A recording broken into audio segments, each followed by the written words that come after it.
বর্তমান নির্বাচন কমিশনকে তাদের সদিচ্ছা এবং সক্ষমতা প্রমাণ দেওয়ার আহ্বান জানিয়েছেন জামাত ইসলামীর আমির ডক্টর শফিকুর রহমান। সকালে নগরীর সার্কিট হাউস মাঠে ময়মনসিংহ জেলা ও মহানগর জামাতের কর্মী সম্মেলনে প্রধান অতিথির বক্তব্যে তিনি আহ্বান জানান। এই সময় তিনি আরও বলেন, নির্বাচন নিয়ে যদি জনগণ সন্তুষ্ট হয় তাহলে এতে তাদের পূর্ণ সমর্থন থাকবে। এছাড়া তরুণদের উদ্দেশ্যে তিনি বলেন, তরুণরা হলো এদেশের ভবিষ্যৎ নেতা। যতদিন পর্যন্ত তরুণদের ন্যায্য দাবি পূরণ না হবে ততদিন এই লড়াই থেকে বিশ্রাম নেওয়া যাবে না বলেও জামাতের আমির মন্তব্য করেন। বর্তমান একটা নির্বাচন কমিশন হয়েছে, তারা বলেছেন ইতিহাসের সবচেয়ে ভালো নির্বাচন নাকি তারা উপহার দিবেন। আমরা তাদের একটু অ্যাসিড টেস্ট দেখতে চাই।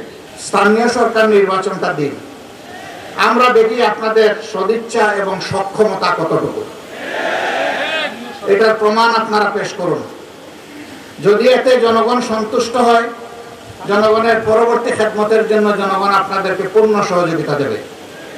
আর এখানে যদি কোনো কিছু ধরা পড়ে তাইলে জনগণ আপনাদেরকে হলুদ নয় লাল কার্ড দেখাই দেবে।